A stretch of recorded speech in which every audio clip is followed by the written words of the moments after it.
آمين آمين استجب دعانا ولا تخيب سيدي رجانا آمين آمين استجب دعانا ولا تخيب سيدي. بسم الله الرحمن الرحيم. الحمد لله رب العالمين وبه نستعين على أمور الدنيا والدين وأصلي وأسلم على سيدنا وحبيبنا شفيعنا قرة أعيننا ومقتدانا ومصطفانا محمد خاتم النبيين وإمام المرسلين وصاحب الحجج القاطعة والبراهين وعلى آله وصحبه ومن تبعهم بإحسان إلى يوم الدين. وقال رب اشرح لي صدري ويسر لي أمري واحلل عقدة من لساني يفقهوا قولي. سبحانك لا علم لنا إلا ما علمتنا إنك أنت العليم الحكيم. ولا حول ولا قوة إلا بالله العلي العظيم. أما بعد،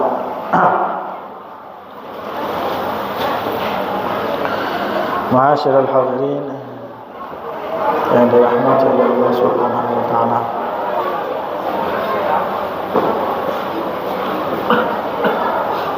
Pada pertemuan yang lalu kita membahas tentang siapa orang yang masuk Islam pertama kali setelah Rasulullah sallallahu alaihi wasallam menerima wahyu dari Allah Subhanahu wa taala.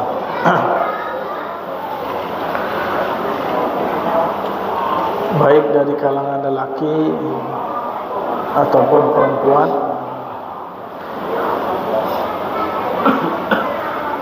ataupun dari golongan anak-anak,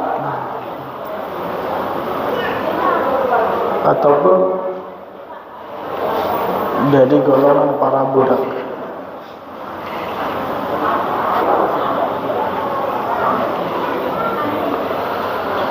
Dan kita sudah membahasnya bahwa yang pertama kali masuk Islam itu adalah Sayyidatuna Khadijatul Kubra alias Sayyidatuna Khadijah. Kemudian diikuti oleh Sayyiduna Ali bin Abi Thalib. Kemudian diikuti oleh Zaid bin Harithah, dan yang terakhir kita bahas yaitu adalah Sayyiduna Abu Bakar Siddiq radhiyallahu ta'ala anhu.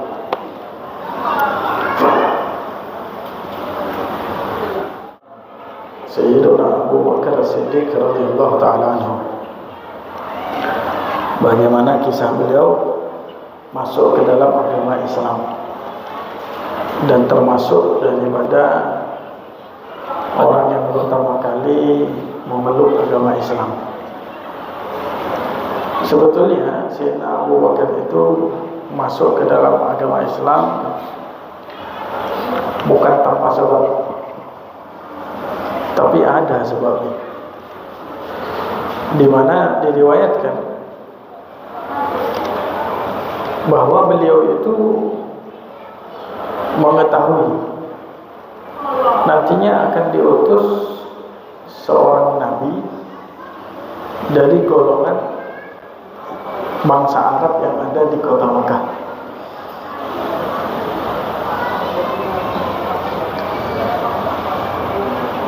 Karena memang Sayyidina Abu Bakar ini kan adalah seorang yang sering bepergian alias melancong untuk berdagang. Beliau bertemu dengan seorang pendeta pernah, dan juga pernah beliau ke Yaman, ya. Dan pernah beliau ketemu dengan seorang alim ulama dari negeri Al-Azad yang ada di Yaman. Saat bertemu dengan Sayyidina Abu Bakar,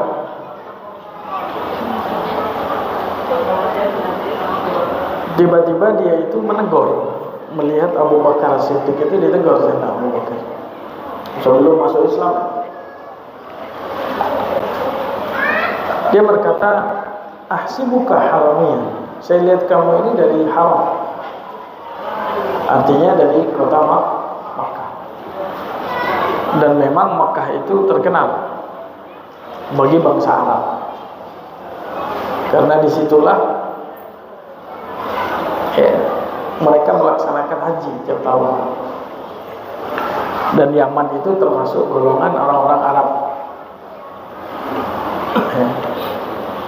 Bahkan dikatakan Yaman itu adalah Arab asli, artinya yang memang darinya berasal daripada orang-orang Makkah yang asli. Kemudian Sayyidina Abu Bakar berkata, ya, saya memang dari haram, alias dari Makkah. Kemudian orang tadi mengatakan, ahsibuka Quraisyan, kalau dilihat dari wajah kamu ini dari bangsa Quraisy. Mungkin karena wajah orang-orang Quraisy itu terlihat dari wajah mereka. Ya, saya aja pernah umroh beberapa kali. Itu orang sana kadang mengatakan kepada saya, orang asli sana, kamu ini bukan orang Indonesia, kamu ini Makki, artinya wajah-wajah orang Makkah. Lumayan naik rating gitu ya. Enggak, berapa kali, bahkan saya pernah duduk di Masjid Madinah. Ya. Saya pernah duduk di Masjid Madinah, Masjid Quba saya itu. Saya sholat, tiba-tiba ada orang mendekati saya. Ya, kemudian dia berkata, kamu ini Hashimi, artinya dari Bani Hashim. Saya jawab, iya, saya Hashimi. Artinya memang orang itu terlihat kadang-kadang dari wajahnya dari manakah dia berasal. Apalagi orang-orang yang alim, ngerti. Jadi ketika melihat Sayyidina Abu Bakar itu, dia langsung tahu, kamu ini Quraisy. Kemudian menjawab, ya, saya Quraisy, dari Bani Quraisy. Kemudian dia berkata lagi, kamu ini dari golongan Taimi. At-Taimi, karena Abu Bakar At-Taimi, dari golongan Bani Taim. Kemudian Sayyidina Abu Bakar menjawab, ya.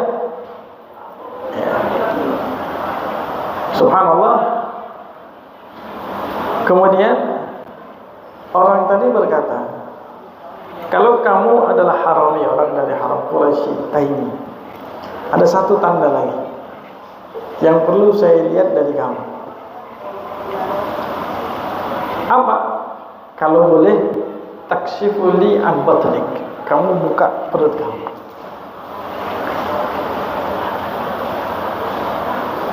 Kata Sayyidina Abu Bakar, ngapain kamu ingin saya buka perut?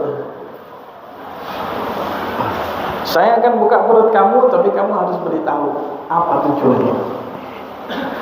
Akhirnya orang tersebut tadi berkata, saya telah membaca beberapa daripada kitab-kitab Samawi, artinya Injil dan sejenisnya, bahwa nanti akan diutus seorang nabi yang berasal dari haram, yang dimana dia akan ditolong dan ditemani di dalam menyebarkan oleh agama tersebut itu oleh fatah wa kahlun. Seorang pemuda dan seorang yang sepuh yang sudah tua nantinya dan akan menjadi orang terhormat. Ya. Adapun kedua orang ini tadi yang akan menemani Nabi tersebut itu ada tanda-tandanya. Ya. Yang muda itu dia akan pintar untuk berperang. Kemudian dia berani untuk menantang kematian. Artinya Sayyidina Ali bin Abi Thalib yang memang sangat berani. Sayyidina Ali tidak diragukan lagi keberanian daripada beliau. Bahkan ya Sayyidina Ali bin Abi Thalib radhiyallahu ta'ala anhu ya sudah terlihat dari darah dan gennya, karena gen Bani Hashim itu terkenal pemberani. Pamannya saja Sayyidina Hamzah itu paling ditakuti, Abbas itu paling ditakuti. Nggak ada yang berani dengan Hamzah waktu itu. Hobinya berburu, itu hobinya. Jarang di kota Mekah itu jarang. Artinya senangnya berburu datang balik ambil lagi berburu. Itu Sayyidina Hamzah.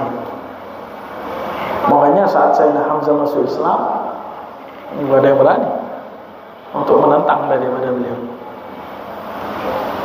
Ya. Dan Sayyidina Ali terkenal dengan keberaniannya, nekat, bonek. Sayyidina Ali itu bonek. Oh Surabaya, bonek. Gimana gak bonek ya? Siap untuk, artinya Sayyidina Ali itu siap untuk dibunuh demi Nabi. Saat Rasulullah SAW, ya, saat Nabi Muhammad hijrah, yang menggantikan posisinya itu kan Sayyidina Ali di atas ranjang. Itu kalau orang-orang nggak berani, bisa jadi mereka datang langsung saja, nggak pakai dibuka itu selimut. Dan Sayyidina Ali itu berangkat sendirian dari kota Makkah ke kota Madinah. Dilihat. Bahkan sampai diriwayatkan kakinya itu sampai pecah-pecah. Karena ya, sendalnya tersebut itu tadi tidak mencukupi dan memadai. Dan tidak ada yang berani dengan Sayyidina Ali. Duel ada berani. Bahkan ya, kita sering umroh ya. Kita umroh itu salah satu miqat yang ada dari kota Madinah itu ada terkenal namanya Bi'ir Ali namanya. Itu aslinya kan namanya Dzul Hulaifah. Tapi sekarang orang kenal namanya Bi'ir Ali. Kenapa dinamakan Bi'ir Ali? Karena di situ Sayyidina Ali pernah membunuh jin. Jadi musuh itu tuh menungso mana? Nah menungso etek. Menungso itu etek. Itu lawan ini ambil Sayyidina Ali itu lawan. Itu lawan. Dan ada yang berani dengan beliau. Makanya Rasulullah SAW itu ditopang oleh Sayyidina Ali. Yo, wani cerdas. Sayyidina Ali sudah berani, cerdas, dan berakhlak. Masih si 6 itu akhlak, gak macam-macam. Sayyidina Ali itu cerdas, berani, dan akhlak. Kalau nggak berakhlak, mungkin sudah habis itu kekuasaan. Artinya setelah Rasulullah wafat, ya, ini dalam sejarah ya, kita nggak bisa memungkiri.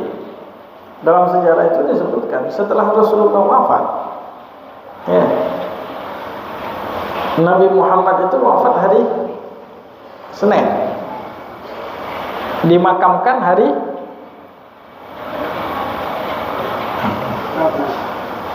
dimakamkan hari Rabu.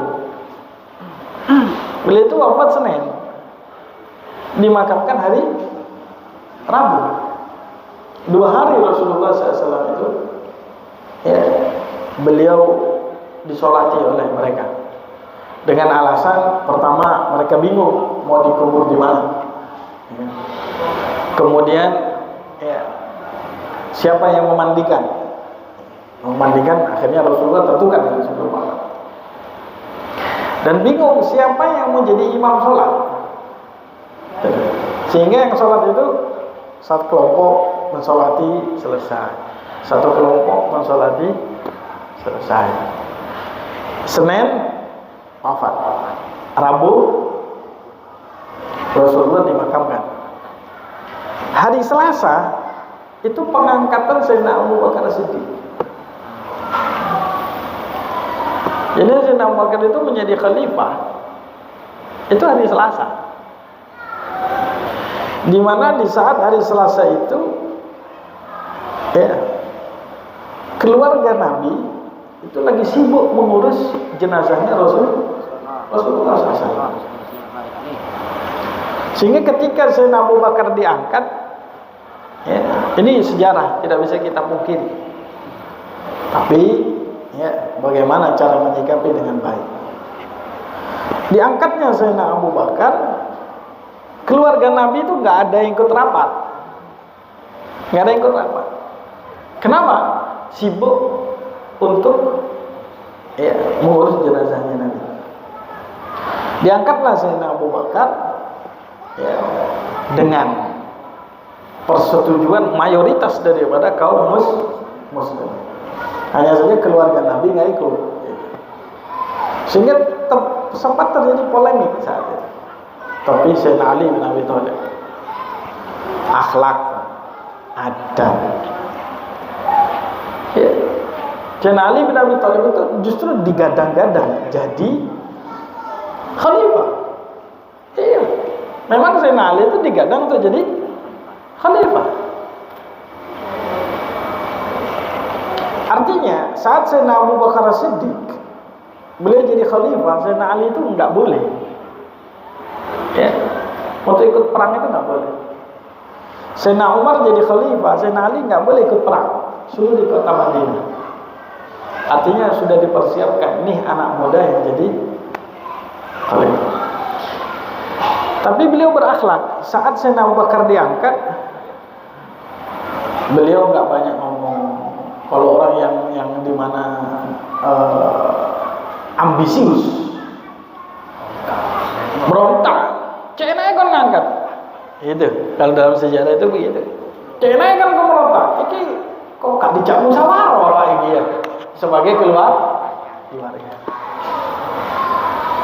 Ya, tapi karena memang musyawarah itu tadi sangat diperlukan saat itu. Ya, yang disetujui oleh mayoritas cukup, karena diperlukan. Kalau enggak, bahaya, bisa terjadi perpecahan saat itu. Tapi akhlaknya Sayyidina Ali, ya sudah, jadi khalifah Abu Bakar, biarkan Abu Bakar jadi khalifah, selesai.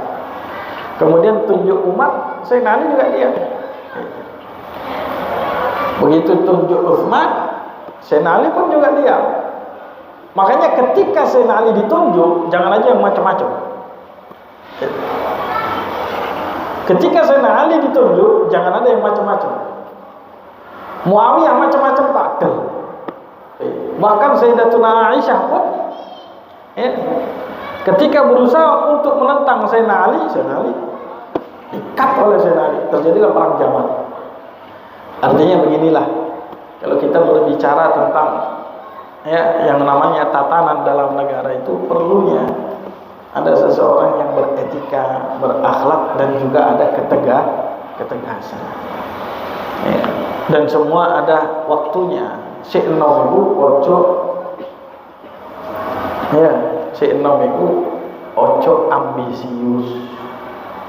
Ini masih muda ojo ambisius. Anak wayang nek memang kon pantes, yo nanti suatu saat akan jadi. Cili. Saya lulus SMA ini. Iya. Hah? Tuh, sing kena. Aku gak ngomong apa. Iya. Kalah. Adik Sayyidina Ali radhiyallahu taala cerdas, hebat, pintar, berani. Berapa banyak daripada luar biasa Sayyidina Ali bin Abi Thalib. Ya. Dan pantas untuk menjadi menantunya Nabi besar Muhammad sallallahu alaihi wasallam. Tapi jadi subhanallah. Makanya hati-hati, saat ini itu adalah saat yang paling banyak fitnah. Makanya sampai hati-hati. Saat-saat yang paling banyak fitnah itu di akhir zaman. Bingung sampai sing tepak sing ndi bingung. Gak ngerti.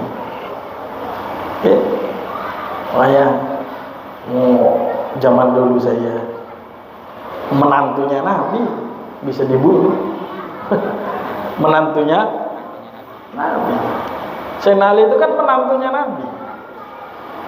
Ya, dari sulbinya lahir keturunannya Nabi.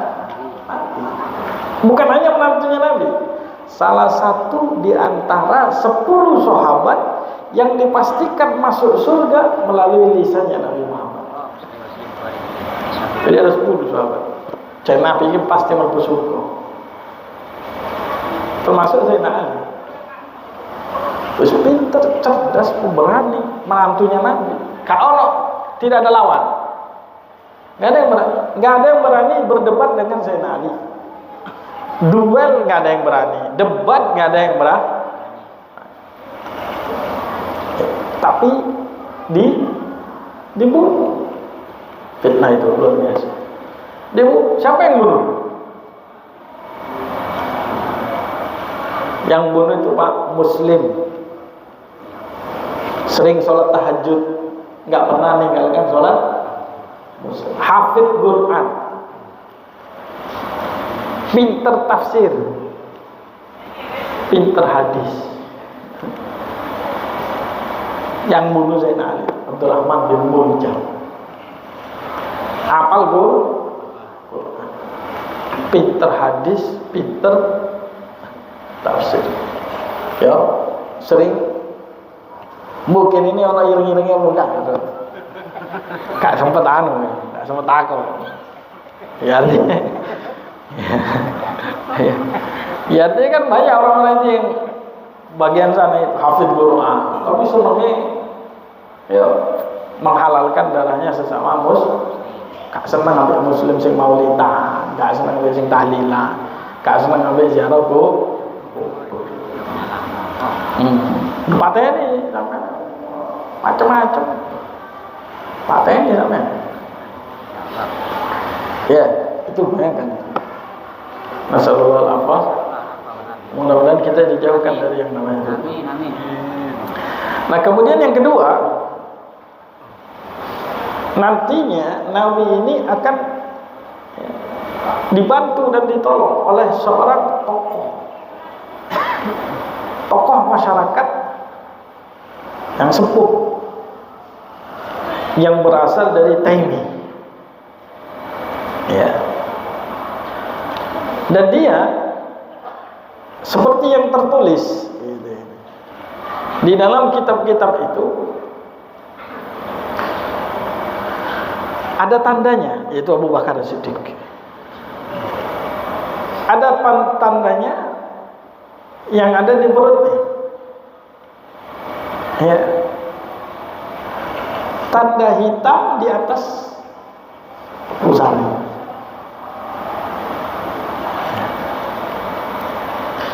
Dan juga ada tanda di paha sebelah kiri. Orangnya putih kurus. Nah, ini katanya. Saya lihat-lihat seperti kamu. Kelihatannya kamu ini akan jadi sahabatnya Nabi dan yang akan menolong daripada Rasulullah. Makanya saya ingin tahu, kata orang tersebut itu, kata ulama tadi, ingin tahu apakah benar di atas pusarmu itu ada tanda Akhirnya dibuka oleh Sayyidina Abu Bakar Siddiq, dan tanda tersebut ya.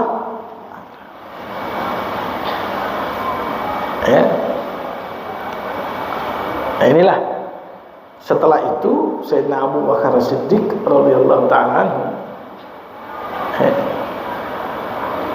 ketika mendengar bahwa Nabi Muhammad ini adalah seorang nabi atau rasul, langsung beliau seketika tanpa mikir panjang untuk masuk ke dalam agama Islam.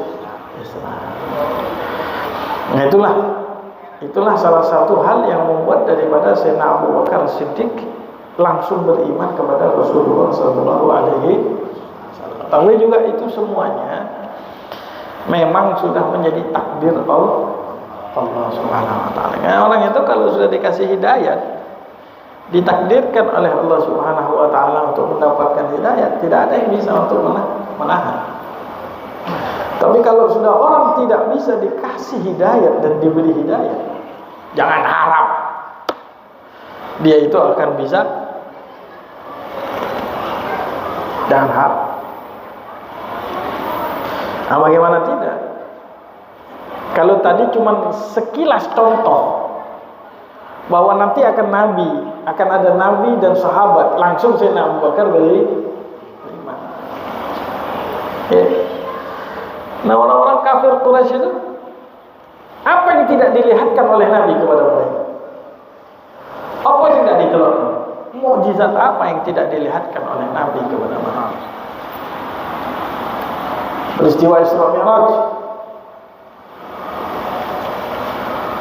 ditunjukkan oleh Rasulullah SAW kepada mereka. Artinya begitu luar biasa. Bukan ditunjukkan saya tadi malam habis berangkat gitu ya. Terus pagi ini sudah sampai di sini. Bukan sekedar itu, Pak, tidak. Mereka menguji Nabi saat itu. Jadi Rasulullah itu setelah cerita kepada mereka, pagi harinya cerita, saya tadi malam dari Baitul Maqdis. Ya, itu diketawakan oleh mereka. Sampai ya, Umayyah bin Khalaf itu berkata begini kepada Rasulullah, ya Muhammad, Rasulullah cerita ini bahwa Baitul Maqdis terus bulat. Coba kamu angkat kaki kamu satu. Dia angkat sama Nabi. Coba angkat kaki lagi yang satunya. Kata Rasulullah, ya nggak bisa dong. Kata Umayyah bin Khalaf, kamu ini ya terbang belum bisa, kok mengatakan berangkat ke Baitul. Kemudian Rasulullah berkata, tapi saya berangkat ke sana. Terus bagaimana buktinya? Apa buktinya? Akhirnya mereka bertanya, bagaimana sih bentuk daripada masjid itu? Bentuknya gimana? Rasulullah nggak pernah ke sana. Ada berapa jumlah pintunya? Ada berapa jumlah jendela? Ditanyai sama mereka. Lalu Rasulullah baru sekali ke sana. Ditakoi pintu macam-macam. Tapi karena itu pertolongan Allah, malaikat Jibril datang, ditunjukkan pintunya ada sekian, Muhammad adanya sekian, ininya sekian. Akhirnya Rasulullah menjawab, kalau pintunya di sini, anunya begini, ini modelnya begini. Kaget mereka. Kok ngerti sampai detail Rasulullah itu tahu itu masjid. Kita saja yang sering ke sana juga nggak tahu. Sampai nanti sering ini kan juga masjid. Iya lah. Sampai sebut ini lah. Pintunya rapi lah. 60 berapa lupa ya. Sama nulis tua Pak. Jendela orang bilang. Ada bentuknya kadang-kadang kita ya, Rasulullah ditanya. Dan banyak hal yang ditanyakan. Tapi nggak beriman mereka. Ditunjukkan oleh Nabi Muhammad. Oh ya Muhammad, apabila engkau memang benar seorang nabi, apa? Antal syaqqa lana qamar.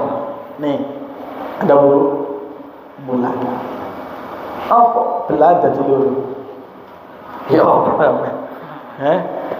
Bulan dibelah dadi loro. Gak masuk akal itu, Pak. Tapi dilakukan oleh Nabi dan disaksikan. Mukjizat yang luar biasa. Iqtarabatis sa'atu wa syaqqal qamar. Tapi apa yang mereka katakan? Wa in yarau ayatan yu'ridu wa yaqulu sihrun mustamir. Setiap mereka lihat bukti sihir Muhammad. Bayang, aneh sampai kadang-kadang syukur. Sampai kadang syukur hidup di saat ini di akhir zaman. Tapi yang pikir dia alhamdulillah ya syukur apa. Urip di akhir zaman, gak melok perang, lahir muslim, lahir di apel, ayah muslim, ibu muslim, masjid sudah banyak, mau sholat berjamaah enak. Untung kadang-kadang kita mikir, ya Allah, nah kalau kita hidup di zaman Nabi, belum tentu kita beriman sama Nabi. Ya, pas malah Abu Jahal, naudzubillah min dzalik. Ya, malah Abu Lahab. Sampai ini percaya nggak kira-kira? Apalagi kalau seandainya itu kan agama baru menurut mereka. Terus ceritanya ngawur. Berangkat mau wah ngawur itu paling halusinasi. Ceritanya ngawur kan gitu. Anda akan percaya? Saya kira cerita ngawur kan ngomong percaya. Sampai lagi tak cerita ya aku mau ning Mekah, Pak. Saya kira gini ngajar di Mekah percaya sampai pengen ya aku tambah gendeng. Ya Allah, lu lawan sama ini. Kecuali nih aku ngajar ini bagi duit satu. Masih salah sampai tepano aku. Benar 100 kurang 200 ya. Iya. Iso aku jadi presiden ngono. Bagi-bagi duit iso jadi presiden, Pak. Setiap pengajian 200. Pengajian malah 200. Ya. Jadi presiden. Nabi saat itu nggak punya apa-apa, habis. Hartanya Nabi itu habis. Habis. Nggak punya apa-apa. Bahkan ke kota Madinah, apa yang dibawa sama Nabi? Nggak ada. Kamu sama? Sing digawa kota Madinah hijau, karena apa? Gak bawa harta, gak bawa macam-macam. Cuma bawa daripada iman dan nubuwah warisan. Jadi sampean gak gampang dari sahabat itu. Itu sampean pikir enak yo, nek hidup sama Nabi ya baik. Sampean nek dicak perang oleh Nabi, yo gemeter. Loh, sampean kira 10 tahun Rasulullah, anggap ya 10 tahun Nabi Muhammad tinggal di kota Madinah, 13 tahun di Makkah.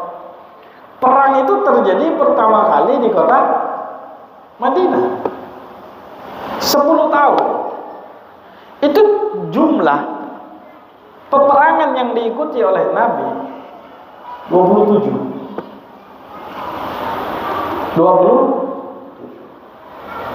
Itu yang Nabi ikut. Yang Nabi nggak ikut 50 lebih. Sing Nabi gak melu. Nek 10 tahun sampai hitung naik 10 tahun. Iya, 10 tahun itu 120 bulan. Perangi Nabi 27, anggap 30, gampang ada sampai. Berarti berpetang bulan. Ayo sampai Saya kayak perang pilpres wis kesel kabeh kok linglung misalnya. Padahal cuma bilang ulang. Iki ben petangulan metu. Itu yang diikuti oleh Nabi. Kalau yang tidak diikuti oleh Nabi total itu 50 lebih. Berarti kalau 50 kan bisa jadi 2 bulan setengah. Itu sudah keluar perang. Diutus. Apa sampai?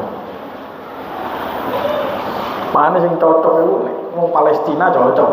Nah, itu sama Nabi. Ya, cocok itu. Cocok. Karena awak iki, nah itu sama Nabi. Allah. Awakmu yang pengajian gak oleh kopi gak teko.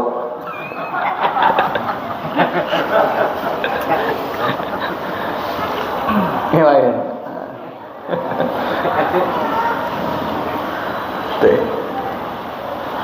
Nah, inilah sedikit dari apa yang telah terjadi kepada Sayyidina Abu Bakar Siddiq radhiyallahu taala anhu, di mana memang Sayyidina Abu Bakar Siddiq itu masuk ke dalam agama Islam pertama karena memang sudah ditakdirkan oleh Allah Subhanahu wa taala. Yang kedua karena ada sebabnya. Karena beliau bertemu dengan seorang pendeta yang menjelaskan tentang kenabian dan kerasulan Nabi besar Muhammad sallallahu alaihi wasallam. Ya. Kemudian Sayyidina Abu Bakar Siddiq radhiyallahu taala anhu, ketika beliau itu masuk agama Islam, beliau mengajak. Beliau mengajak beberapa orang untuk masuk di dalam agama Islam. Apalagi orang-orang yang sebaya dengan beliau atau di atas beliau sedikit. Dan masuk atas dakwah daripada Abu Bakar ini tadi. Di antaranya adalah Utsman bin Affan. Ya. Kemudian masuk juga Abdurrahman bin Auf, masuk ke dalam agama Islam.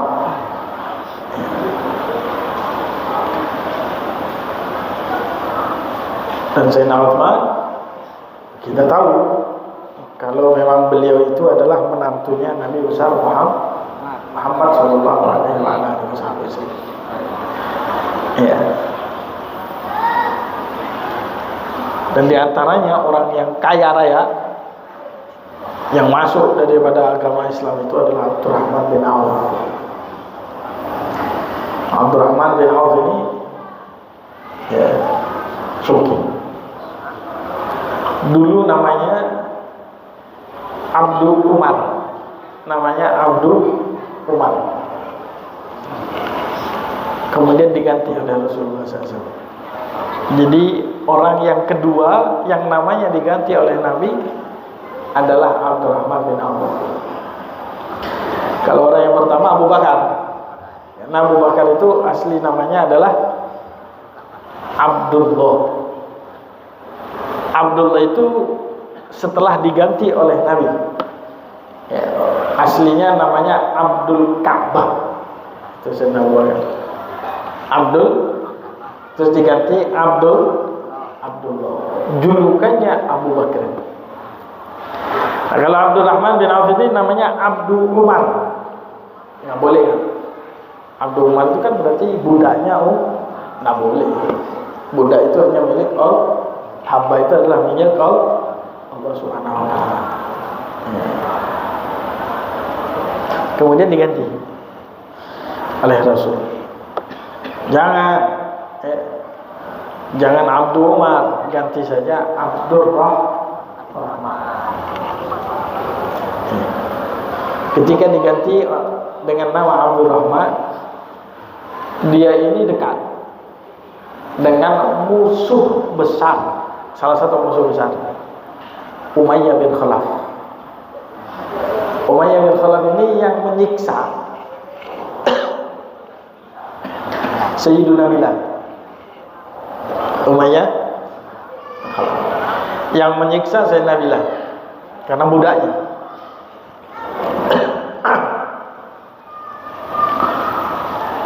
Siksa, ya, kemudian dibayar sama Sayyidina Abu Bakar Siddiq. Siksanya berat, Pak. Ya, berbagai macam lah. Mungkin Anda pernah mendengar daripada cerita tersebut.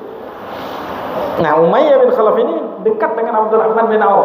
Makanya dalam peperangan Badar, kan perang Badar kalah itu.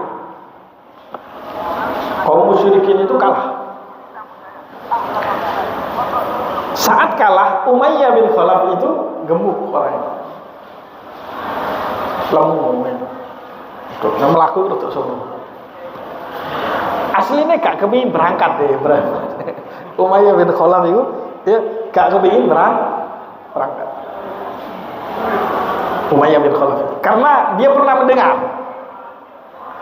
bahwa dia itu akan dibunuh oleh Nabi dari lisan Sa'ad bin Mu'adz. Cerita yang panjang. Ya, jadi Sa'ad bin Mu'adz itu pernah datang ke Mekah, tawaf.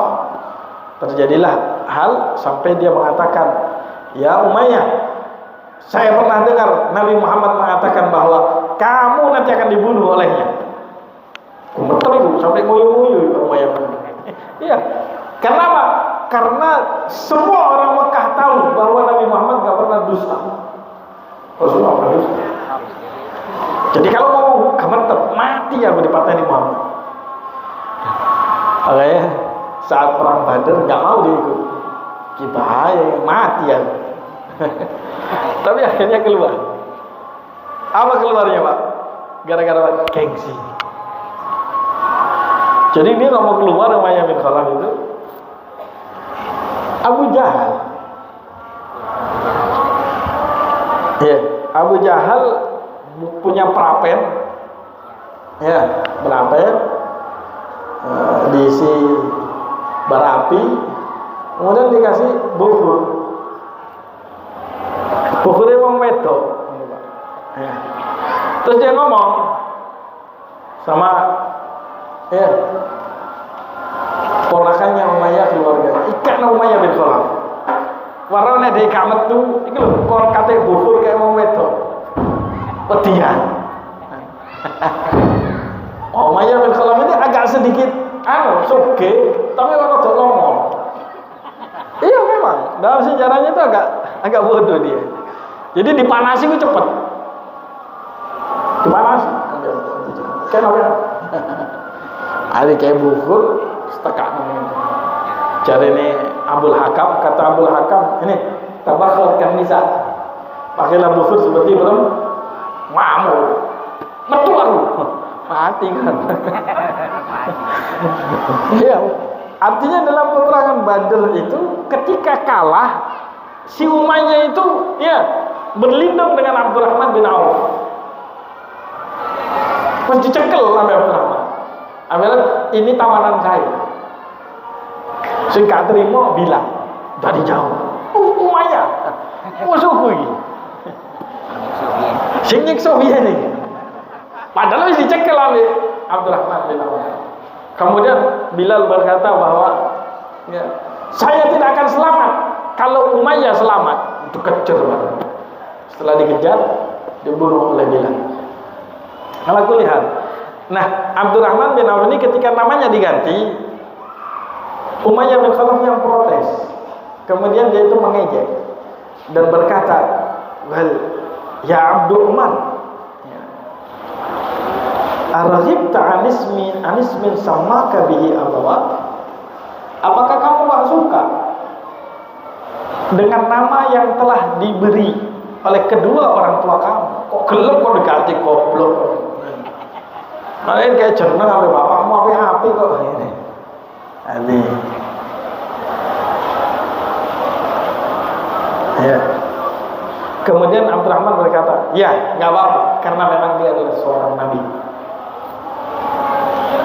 Kemudian Umayyah berkata, "Wis nang ngono aku gak gelem nyeluk Abdurrahman.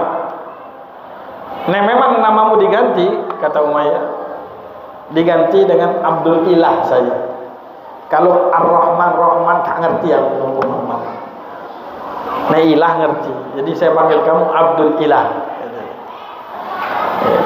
Semua orang itu kalau sudah benci dan diberikan hidayat oleh Allah, sulit. Mudah-mudahan kita selalu diberikan oleh Allah Subhanahu wa taala hidayah. Amin ya rabbal alamin. Saya kira mungkin itu yang bisa saya sampaikan. Kurang lebihnya mohon maaf. Billahi taufiq wal hidayah wal inayah. Innahu ala ma yasha'u qadir wa bihi ijabatu jadir. Wallahu a'lam bishawab. Bismillahirrahmanirrahim. Rabbana anfa'na bima 'allamtana. Rabbi 'allimna alladhi yanfa'una. Rabbi faqihna wa faqih ahlana wa la batilna fi dinina. Ma'ahli al-qudus wa barakat.